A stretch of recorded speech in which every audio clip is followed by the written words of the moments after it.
सब संतन की जय, सब भक्तन की जय, समस्त वैष्णवन की जय, समस्त पूर्वाचार्य चरण की जय, समस्त संप्रदाचार्य की जय, श्री सद्गुरुदेव भगवान की जय।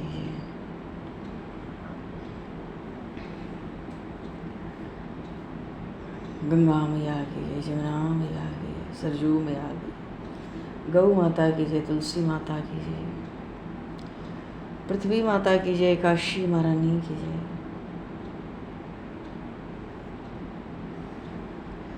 सब संतन की जय, सब भक्तन की जय, सब गुरुदेव भगवान की जय। जय जय सीताराम, जय जय श्री हरि श्याम, नमः पार्वती पते, हर हर महादेव।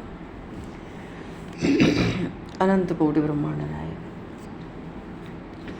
सर्वेश्वर पूर्ण परात्पर ब्रह्म, असंख्य कल्याण गुणगण लय, भक्तवांक्षा क्लप्तरू, शरणागत वत्सल भक्त वत्सल दीनबंधु दया सिंधु, भगवान श्री राधा माधव की असीम कृपा करुणा से श्री हनुमान जी महाराज की परम पावन भावमयी सन्निधि में, महापुरुषों की भावमयी उपस्थिति में एवं आप सभी श्रद्धालु भक्त वैष्णवों के मंगल सन्निधि में मानव जीवन का सर्वोत्कृष्ट फल भगवत गुणगान, भगवत स्मरण का आनंद हम सभी भगवान श्री कृष्ण के दिव्य मधुर लीलाओं के माध्यम से प्राप्त करने जा रहे। सर्वप्रथम आप सभी भक्तजनों के श्री चरणों में भगवत भाव से सादर वंदन, सादर नमन। आप सभी को यथा योग्य जय श्री राम, जय जय श्री राधे, हरिशरण, जय श्री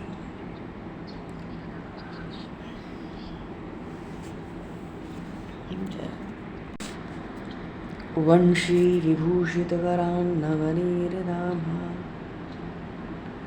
पीताम्बराधरुणबिम्बफलाधरोष्ठात् पूर्णेन्दुसुन्दरमुखाधरविन्दनेत्रा कृष्णात् परं किमपि तत्त्वमहं न जाने, कृष्णात् परं किमपि तत्त्वमहं न जाने।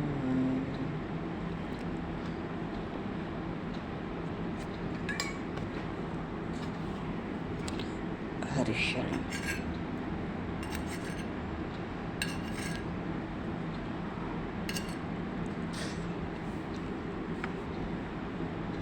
पूर्व प्रसंग में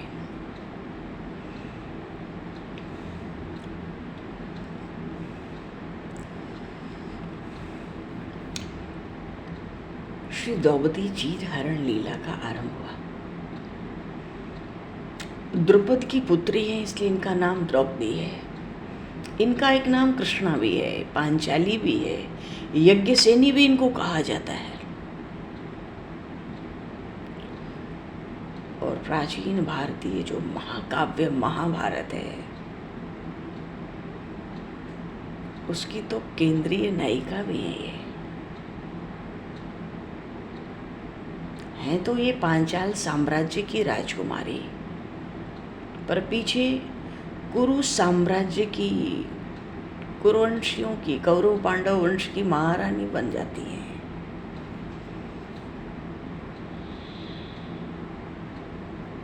इनका सौंदर्य, इनका साहस, इनकी भक्ति, इनकी बुद्धिमत्ता और वाक कौशल के लिए भी बहुत प्रसिद्ध थी। इनको भगवान श्री कृष्ण की सखी, मानो एक बड़ी करीबी दोस्त के रूप में भी कई जगह प्रमाण मिलते हैं। और इनके जुड़वा भाई हैं धृष्टद्युम्न। जब महाभारत का युद्ध हुआ तो पांडवों के सेनापति धृष्टद्युम्न ही बने थे और कौरवों के सेनापति पितामह भीष्म थे। युद्ध के आरंभ में महाराज द्रुपद ने, पांचाल के राजा हैं इसलिए इनका एक नाम पांचाली भी था। और पति भी 5 थे, 5 पांडव। तो पांचाल की राजकन्या है और महाराज द्रुपद ने जब यज्ञ आयोजित किया था, यज्ञ का अर्थ होता है अग्नि का बलिदान, तो उस यज्ञ से कन्या के रूप में नहीं, पूरी तरह से विकसित होकर प्रकट हुई थी। तभी तो विवाह हुआ, स्वयंवर हुआ। वहां जो तीरंदाजी करनी थी वही लक्ष्य, वो भी बड़ा कठिन था।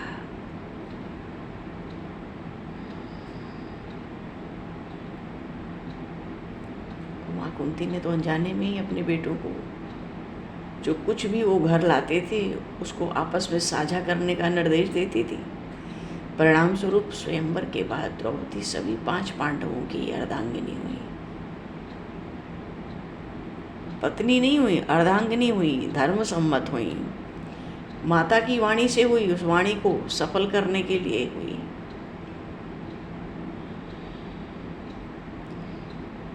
पर ये एक दिव्य भविष्यवाणी भी थी माता कुंती की, और उनके पिछले कई जन्मों की कहानियों से, कथाओं से भी मालूम पड़ता है।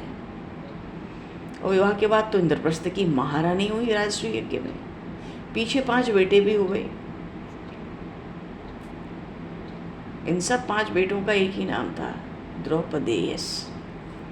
सब महारानी द्रौपदी के पुत्र थे। और ये जो भगवती महालक्ष्मी है ना, भगवती देवी, उनके वो जो श्री है ना, उनकी आंशिक अवतार भी कहीं कहीं कही गई है, और बड़ी शक्तिशाली रानी है। पतिव्रताएं हैं ना जगत में, 5 सत्वगुण प्रधान है, 5 रजोगुण प्रधान है, 5 तमोगुण प्रधान है। तो रजोगुण प्रधान पतिव्रताओं में द्रौपदी जी का नाम है, और मंदोदरी का भी नाम है, रानी मंदोदरी का। और ये हमेशा तारा का भी नाम है, जो बाली की पत्नी थी किष्किंधा में, और ये हमेशा कुंवारी कन्या के ही रूप में मानी जाती हैं, रहती थी। ऐसा इनका प्रभाव था। तो इनको भगवती लक्ष्मी का भी आंशिक अवतार कहा गया है, बड़ी शक्तिशाली है। और जो राज्य होता था पांडवों का, पूरे राज्य का जो वित्त है ना, कोष, उसकी देखरेख यही करती थी। पर इनके जीवन की जो सबसे महत्वपूर्ण घटना थी वो तो कुरुवंशियों के दरबार में पासों के खेल के दौरान घटित हुई। क्योंकि इस खेल में युधिष्ठिर अपना धन, स्वतंत्रता सब खो दिए, और द्रौपदी को अपने ही चचेरे भाई दुर्योधन, जो कौरवों में सबसे बढ़ के था ना, दांव लगाए, हार गए।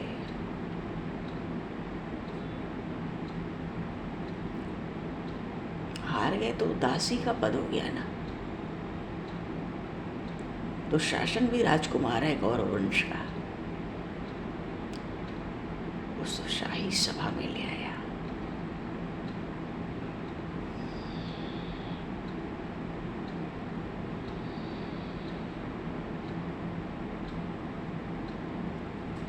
अच्छा, इस घटना के बाद एक बहुत बड़ा महाभारत तो परिवार में दिखने ही लगा था। धृतराष्ट्र सोचते थे कि हमारे कौरव वंश का नाश न हो जाए, ऐसा अनर्थ अधर्म हुआ है। क्षमा मांगी थी पीछे से भरी सभा में महारानी द्रौपदी से, और 2 वरदान भी देने को कहा था। बेटी तू जो चाहे मांग ले, किसी तरह ये प्रसन्न हो जाए, इसका चित्त प्रसन्न हो जाए। पांडवों को बंधन से मुक्त उन्होंने तुरंत ही करा लिया, मानो वेदास नहीं रहेंगे। पर तुरंत बाद उस घटना के, क्योंकि राज्य तो हार ही चुके थे, राज्य नहीं मांगा। उसी घटना का तो परिणाम था 13 वर्ष का वनवास। पर भगवान श्री कृष्ण के द्वारा सांत्वना भी बहुत मिली थी। भगवान श्री कृष्ण ने द्रौपदी जी से पीछे कहा था, तुम्हारे साथ न्याय होगा, तुम्हारा सम्मान होगा, मैं दिलाऊंगा, मैं वचन देता हूं। और वनवास के दौरान महारानी द्रौपदी की पीड़ा और जो दृढ़ता थी ना, वो जोर ही पकड़ती गई। फल हुआ कि महाभारत के युद्ध तक स्थिति पहुंची। चलो अभी तो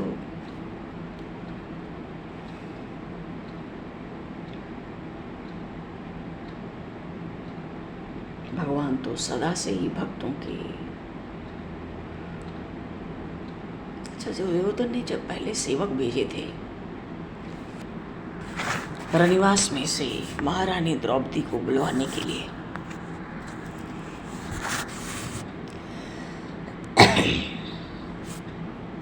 तो सेवकों ने आके सब बात बताई। तो दुर्योधन की यही बात थी, क्रोध तो हुआ उसको बहुत, क्योंकि अब तो उसको यही लगता था महारानी द्रौपदी तो मेरी दासी है। तो उन सेवकों से दुर्योधन ने यही कहा कि तुम जाकर कह दो द्रौपदी यहीं आकर अपने प्रश्न को पूछे।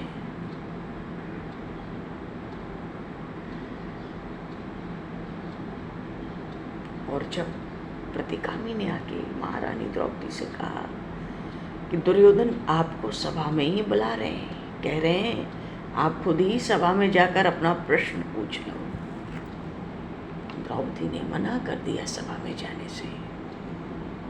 दुर्योधन को अत्यंत क्रोध हो गया। वैसे भी जहाँ क्रोध है वहाँ धर्म का लेश भी नहीं रह जाता। भगवान श्री राम ने कहा, लक्ष्मण जी को शिक्षा दी, कर ही क्रोध जिमि धर्म ही दूरी।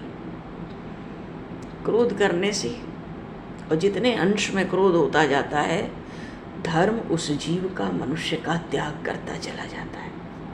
अत्यंत क्रोध हुआ दुर्योधन को। उसने दुशासन को भेजा, ले आओ खींचकर सभा में।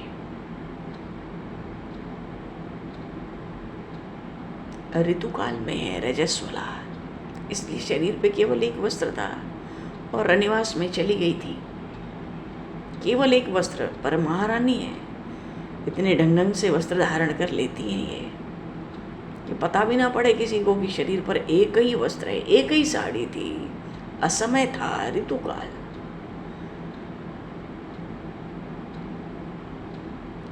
आर्त पुकार अबलासी महारानी द्रौपदी अनाथ की भांति अपमानित करता हुआ।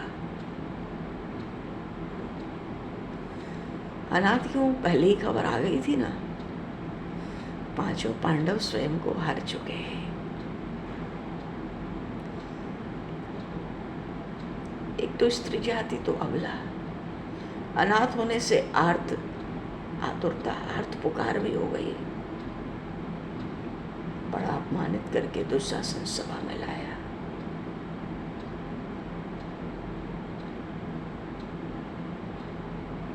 बलपूर्वक ले आया। द्रौपदी जी का सिर झुक गया, पर उन्होंने कहा, हे मंद बुद्धि दुशासन, मैं रजस्वला हूं, मेरे शरीर पर एक ही वस्त्र है। इस दशा में मुझे सभा में ले जाना अनुचित है। आए बाएं बकने लगा।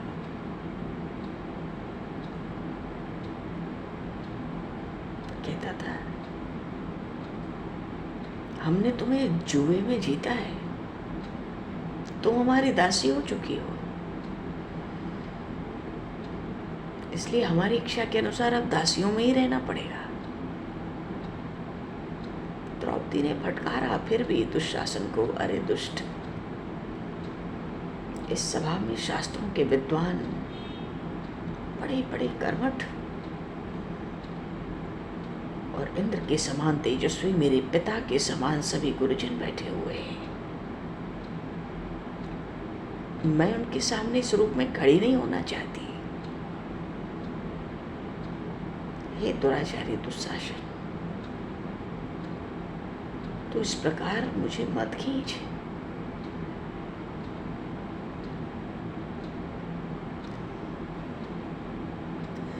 पर दुशासन ने एक भी नहीं सुनी। थोड़े से खुले हुए जो केश थे उनको पकड़ा, बेतरह सभा में ले आया।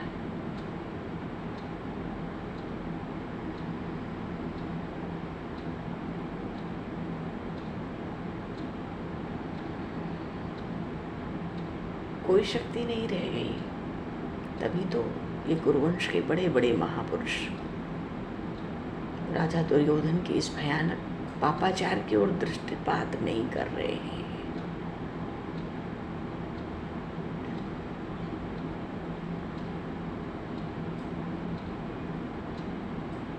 पर द्रौपदी जी ने कहा, किसका साथ था? कुरुवंश की एक ही सबसे बड़ी ज्येष्ठ कुलवधु है, महाराज द्रुपद की एकमात्र कन्या है, यज्ञ वेदी से प्रकट भई है। पर उन्होंने कहा, मेरे इस प्रश्न का सभी सभासद उत्तर दें। हे राजा, आप लोग क्या समझते हैं? धर्म के अनुसार मैं जीती गई हूं या नहीं? क्या कोई हारा हुआ व्यक्ति दूसरे को दांव पर लगा सकता है?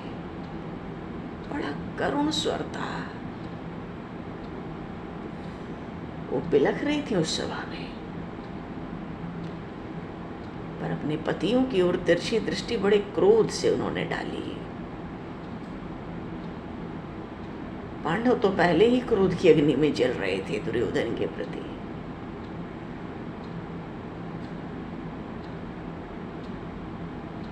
पर दुख तो सबको बहुत हुआ इस अनाचार को देखकर। पर दुर्योधन, कर्ण, शकुनी, अन्य कुछ और, ये तो प्रसन्न थे। पर विकर्ण ने सहमति जताई महारानी द्रौपदी से। पांडव बहुत दुखी दिखते थे उसको। राजकुमारी महारानी द्रौपदी का इतना अपमान। उसने दुत क्रीड़ा का विरोध किया सबके बीच में। विकर्ण ने उस सभा में कहा था, महारानी द्रौपदी जी ने प्रश्न जो किया है उसका आप लोग उत्तर दें, क्योंकि यदि प्रश्न का ठीक से विवेचन नहीं किया गया तुरंत, तो हमें शीघ्र ही नरक भोगना पड़ेगा। इतना बड़ा अधर्म जो भी देखेगा और जिसकी भी उपस्थिति होगी, बहुत शीघ्र नरक जाना पड़ेगा उस पाप से। बार बार अनुरोध करता था विकर्ण सब सभासदों से, पर कुछ नहीं। दुर्योधन, कर्ण ये सब मिलके उसको डांट कर चुप करवा दिए। चला गया वो सभा से।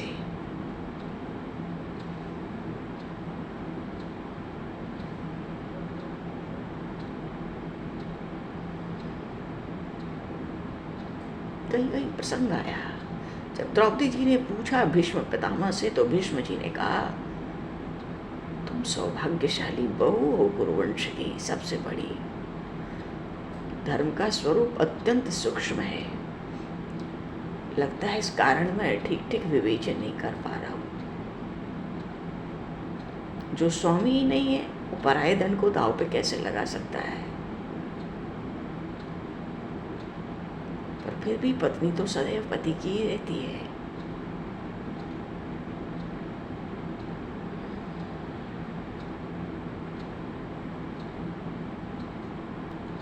द्रौपदी जी ने पूछा था, राजा युधिष्ठिर को सभा में बुलाया, जुए का खेल शुरू किया।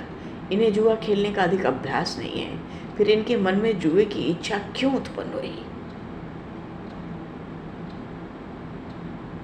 इन सब दुरात्माओं ने मिलकर इन भोले भाले महाराज युधिष्ठिर को पहले जुए में जीत लिया, उसके बाद ये मुझे दांव पर लगाने के लिए विवश किए गए। क्या अब आप सभी लोग धर्म को भूल गए हैं? अब की बार प्रश्न महारानी द्रौपदी ने कृपाचार्य गुरु द्रोणाचार्य से भी किया, लेकिन वे कुछ उत्तर नहीं दे पाए। अंत में धृतराष्ट्र से भी यही प्रश्न किया। वो दुष्ट धृतराष्ट्र कहता है,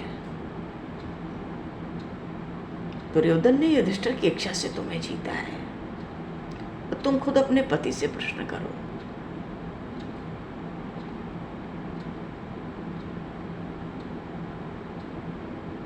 दुर्योधन ने अपशब्द कहा द्रौपदी से। उसी समय भीमसेन ने कसम खा ली, सौगंध शपथ उठा ली, दुर्योधन, तेरी जंगाओं को अगर मैंने नहीं तोड़ा तो 7 जन्मों तक तेरा दास बनूंगा। पर कर्ण भी कुसंग ऐसा है ना, महात्मा धर्मात्मा भी कुसंग में पड़े तो आचरण बड़ा नीच हो जाता है। कर्ण ने कहा भीमसेन से, दास तो तुम अभी बन गए हो, 7 जन्मों की बात क्यों करते हो? कर्ण ने बड़े अनुचित शब्द कहे।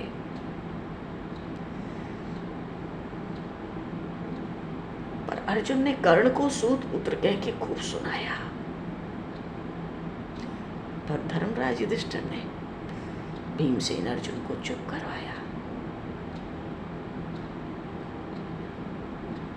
उसके बाद दुर्योधन ने दुशासन से कहा, द्रौपदी का चीर हरण करो।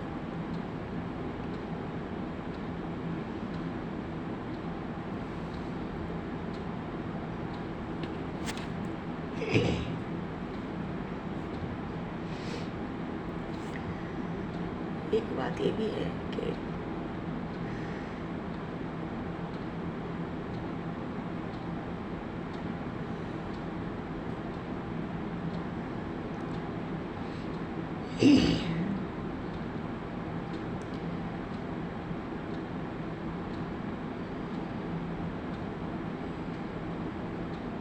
जब तक जीव को कहीं से कोई भी आशा रहती है, वो परमात्मा को पुकारता नहीं। और जब तक सब आशा विश्वास छोड़कर उसे पुकारता नहीं, वो सर्वेश्वर भगवान भी निर्गुण बने रहते हैं।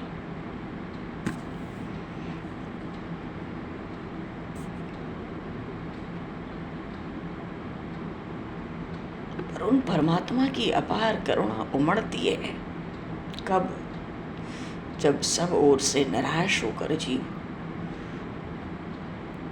उसको अपना एकमात्र सहारा, उनको अपना एकमात्र विश्वास वही मानता है। और तभी उस अनंत भगवान की कृपा का अवतरण होता है। फिर प्राणी धन्य हो जाता है।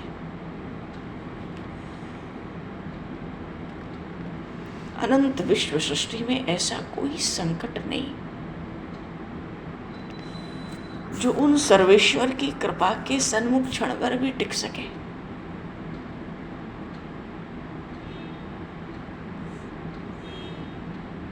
पीछे वही जो स्वप्न होते हैं ना, जो संकट होते हैं, वो तो स्वप्न के समान केवल अपनी एक स्मृति छोड़ते हैं पीछे। महारानी द्रौपदी अपने पतियों की ओर देखती हैं, 5 पांडवों की ओर, भीष्म और द्रोण की ओर भी आशा से बड़ी आशा से भरी दृष्टि से देख रही हैं, प्रश्न कर रही हैं, व्याकुल हो रही हैं। इतनी व्यथा थी महारानी द्रौपदी को।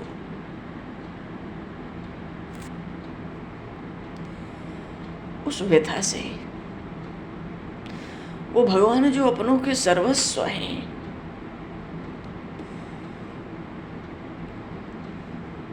द्वारिका में व्याकुल हो गई थी। पर द्रौपदी ने दोनों हाथों से अपनी साड़ी पकड़ रखी थी।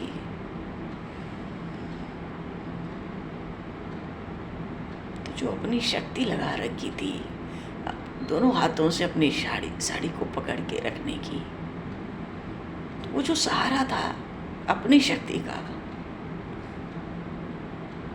उन अनंत भगवान की अनंत कृपा के अवतरण के लिए प्रतिबंध ही था। अरे 10,000 हाथियों का बल जिस भुजाओं में था, उस दुशासन के सन्मुख एक कृष्ण नारी की भुजाओं में कितनी शक्ति होगी। पर महारानी द्रौपदी को अगले क्षण ही अपनी भूल समझ आ गई। उनको समझ आ गया, मेरी शक्ति इस दुशासन की शक्ति के आगे थोड़ी चलेगी।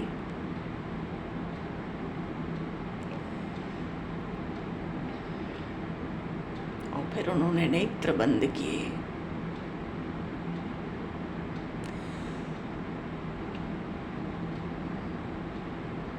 दोनों हाथ उठा दिए और बड़े कातर कंठ से, अत्यंत आर्त प्राणों से पुकारा। महाभारत के सभा पर्व में आया है।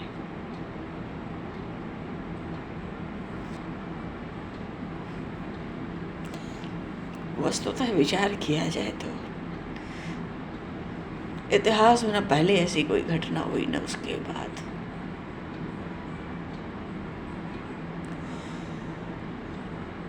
हद थी महाराज। जिस सभा में इतने बड़े बड़े धर्म की धुरी को धारण करने वाले बैठे हैं, जहाँ 5 पांडव पति रूप से स्वयं विराजमान है, जहाँ इतने गुरुजन विराजमान है और ऐसा भारी करुण स्वर, भगवान की तो ऐसी लीला होती है। 10,000 गज बलो थक्यो, पर थक्यो न 10 गज चीर।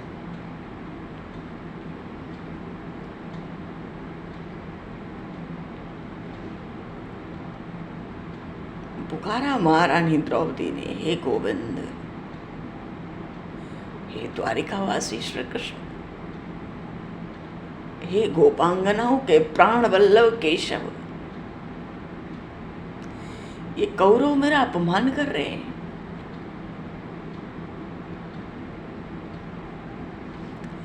क्या आप नहीं जानते? हे नाथ, हे रमानाथ, हे ब्रजनाथ, हे संकट नाशन जनार्दन, तो कौरव समुद्र की तरह मैं तो डूब ही जा रही हूं। प्रभु मेरा उद्धार कीजिए। हे सच्चिदानंद स्वरूप श्री कृष्ण, हे महायोगिन, हे समस्त विश्व की आत्मा, हे समस्त विश्व के भावन, हे गोविंद,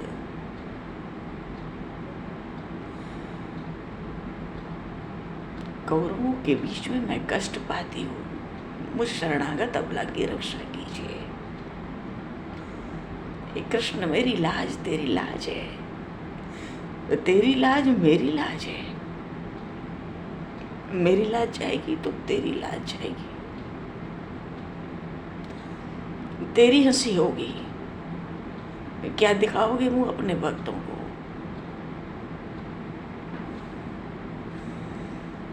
बस तो भगवान के गुण जिन जिन ने गाए, भगवान दौड़े ही चले आए।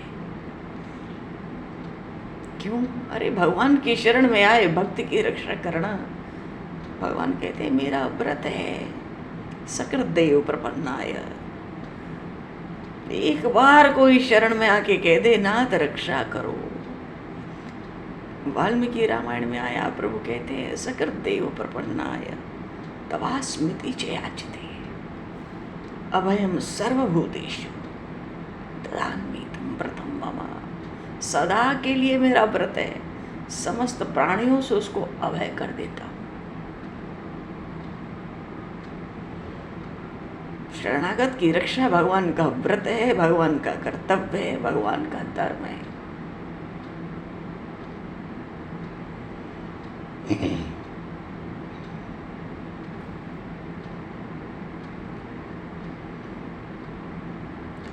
ऐसी भारी करुण पुकार सुनकर भगवान ने वस्त्रावतार धारण किया। दुशासन तो द्रौपदी की साड़ी खींचने में लगा था, लेकिन वो साड़ी समाप्त तो होती नहीं, वो खींचता जा रहा है, साड़ी बढ़ती जा रही है। बोले श्री द्वारकाधीश भगवान की जय, श्री कृष्णचंद्र भगवान की जय। भगवान नहीं आए, केवल वस्त्र बढ़ाते चले गए। भगवान का वस्त्रावतार।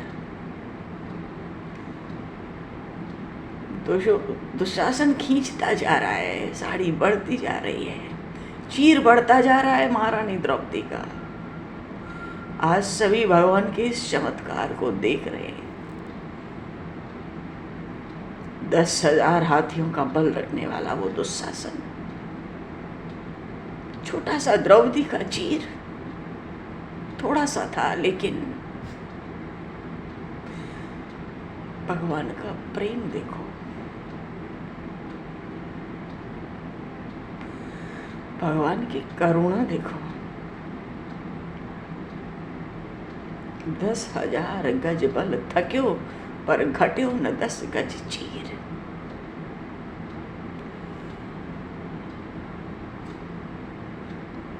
दस 10,000 हाथियों की ताकत आज हार गई और 10 गज साड़ी की जीत हुई। भगवान श्री कृष्ण ने वस्त्रावतार से वस्त्र के अवतार का रूप धारण करके आज द्रौपदी की भरी सभा में प्रभु ने लाज बचाई।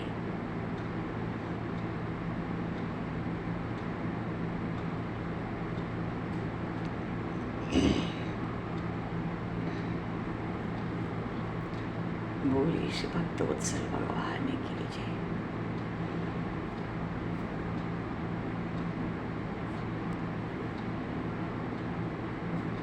अग्निकुंड से थी वो जन्मी, सुंदरता की मूरत थी और द्रुपद सुधा ज्ञान मान में मां वाणी की सूरत थी। पर कुरुवंशियों की सभा में जब आज वो धरती पर गिरी, कोई आभा नहीं बची। कहाँ तो इंद्रप्रस्थ की महारानी, कैसा वैभव था, आज वैभव से ही दीन हो गई। बड़ी निर्मल सुकोमल देह, पर आज वो धधक रहा था सभा में, वो देह धधक रही थी अपमान से।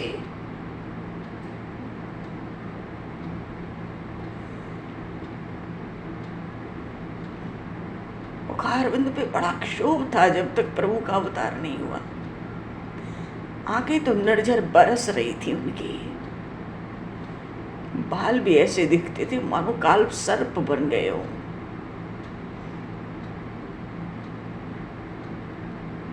और उसी सभा में देखो, बैठे थे धृतराष्ट्र, बैठे थे पितामह भीष्म,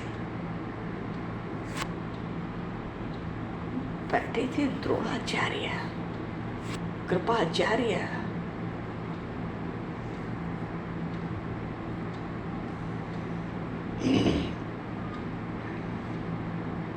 जितने सूरवीर बड़े सम्मानित थे सम्राट होकर पृथ्वी के, हाथ मल रहे थे बैठ के 5 पांडव।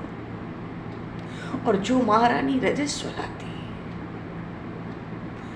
वो इतने बड़े शाही दरबार में घिरी खड़ी थी इन दुष्टों के बीच में। खींच रहा था दुशासन, पर वो महारानी द्रौपदी आज तक पूजित थी, वो संसार में आज तक पूजित थी। विदुर जी तो दरबार छोड़ के चले गए थे, न धर्म देखूंगा न नरक जाऊंगा। जब सब बैठे हैं, कोई बोलता नहीं, सबके नेत्रवंत थे, सब जो धर्म की धुरी धारण करते हैं ना, सबके नेत्रवंत थे। विदुर चले गए और कौरवों की जो वाणी थी ना उस सभा में, वो सब मर्यादाओं का अतिक्रमण कर चुकी थी, पार कर चुके थे सब मर्यादाओं को। कर्ण बहुत कुछ अपशब्द कहता था,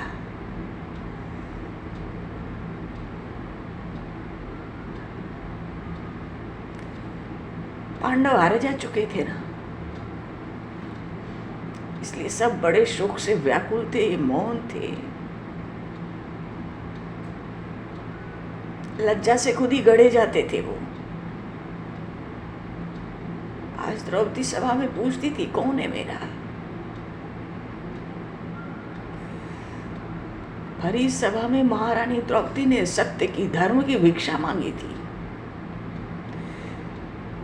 लगता था उनको इस सभा में बैठे हुए इतने बड़े बड़े आज अपनी ही शिक्षा भूल गए हैं सब।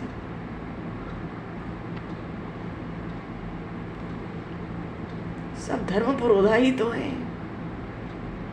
एक वस्त्र में महारानी द्रौपदी। अच्छा, ये भी तो बात है, अगर महारानी द्रौपदी का सम्मान नहीं बचा तो जितने बैठे हैं धर्म की धुरी को धारण करने वाले, धर्म की मर्यादाओं की रक्षा करने वाले, उनका कोई सम्मान बचेगा क्या फिर पीछे? और फिर पांडवों ने कैसे दांव पर लगाया और महारानी द्रौपदी को? क्यों? उनका कोई अपना अभिमान नहीं था क्या? पितामह भीष्म की ज्योति मलिन है, चुपचाप बैठे हैं। द्रौपदी को जरूर लगा होगा आज ये सारी पृथ्वी वीरों से हीन हुई। वस्त्र पकड़ के खड़ी थी द्रौपदी, दुशासन पास खड़ा था। दुर्योधन कटु शब्द कहता, अपशब्द कहता, उसकी कोई सीमा नहीं थी।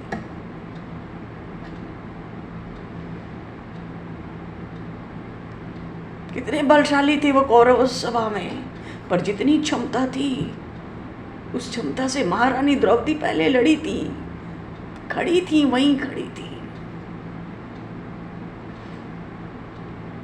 पर जब कोई नहीं उठा, कोई नहीं दिखा, तो भैया निर्बल के बलराम, सुनेरी मैंने निर्बल के बलराम। राजसभा भूल गई सब मर्यादाएं। अब तो नेत्र उमड़ पड़े,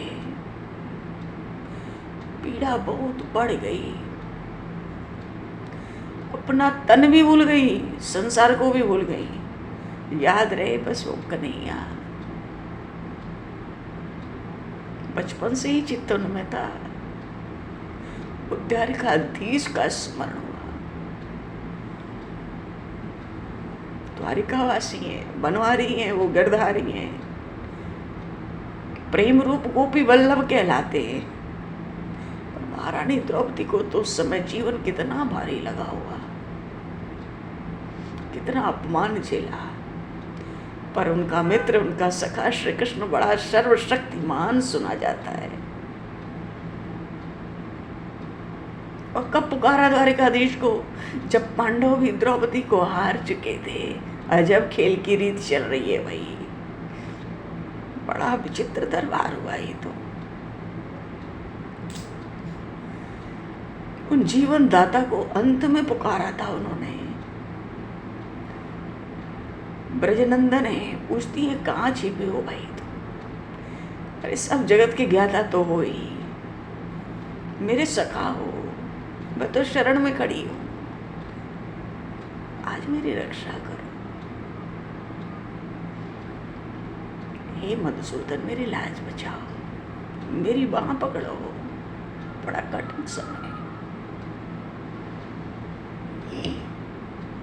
और प्रभु आओ आओ आओ, ऐसी रटंती की पूरी पृथ्वी डोल गई उस समय। इतनी करुणा थी वाणी में, मानो वहां हवा भी बोलने लगी उस समय। बेसुध हो गई उस करुण स्वर में महारानी द्रौपदी, बेसुध होकर गिरी। वो क्या गिरी?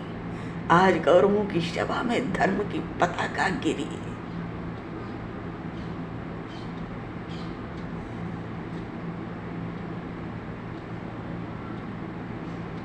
बड़े दर्प से युक्त थे, मद से मस्त थे वो कौरव। वो दुशासन खींचता जाता था जोर से।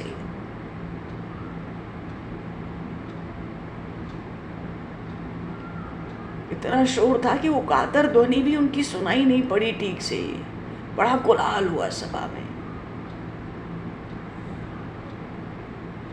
किसी ने उनकी पीड़ा नहीं समझी, पर वो दुशासन हाँफने लगा, खींचते खींचते साड़ी। द्रुपद सुता का चीर खींचते खींचते हाँफने लगा। इतना खींचा मानो कोई पर्वत बन गया साड़ी का। वो 10 गज का वस्त्र अपार हो गया। उस द्रौपदी को अपमानित करना, लज्जित करना या निर्वस्त्र करना कौरवों की क्षमता के बाहर हो गया। क्यों? उस वस्त्र में भगवान ने अवतार लिया। किस वस्त्र में, जरा हम विचार करें। वो केवल द्रौपदी की साड़ी नहीं थी, वो बड़ा मलिन वस्त्र था। क्यों मलिन क्यों था? महारानी द्रौपदी का वस्त्र मलिन है, वो रजस वाला है, सब कुछ बड़ा अशुद्ध अपवित्र है। एक ही वस्त्र है पूरे शरीर में, बड़े ढंग से धारण किया गया होगा, पर था तो रजस्वला स्त्री का वस्त्र है। कितना मलिन, कितना अपवित्र, कितना अशुद्ध। और उस मलिन वस्त्र में, अशुद्ध अपवित्र वस्त्र में भगवान ने अवतार लिया। उन द्रुपद सुधा की बड़ी भारी पीड़ा में भगवान वो वस्त्र रूप ही बनकर आ गए। बोलिए श्री द्वारिकाधीश भगवान की।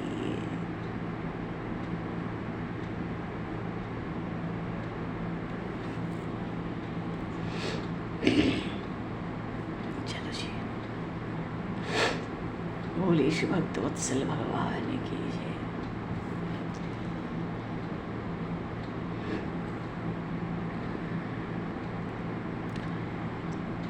श्यावर रामचंद्र भगवान की जय। श्री गौरी शंकर भगवान की जय। श्री हनुमान जी महाराज की जय। चलो जी, बहुत समय हुआ, अब आगे का प्रसंग आ गए। सब संतन की जय, सब भक्तन की जय, सब गुरुदेव भगवान की जय। समय को दुष्गत करते हुए अब आज यहीं पर वाणी को बढ़ाओ। वाक्य पुष्पांजलि प्रभु के श्री चरणों में सारा समय। आप सभी को भी यथायोगी जय सिया राम।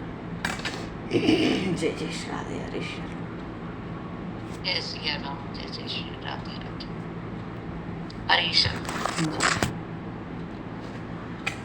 जय सिया राम, जय सिया राम, जय जय श्री राधे हरे श्याम। प्रणाम महाराज। हरे नमः, हरे नमः, हरे नमः। सिया राम, राधे हरे श्याम।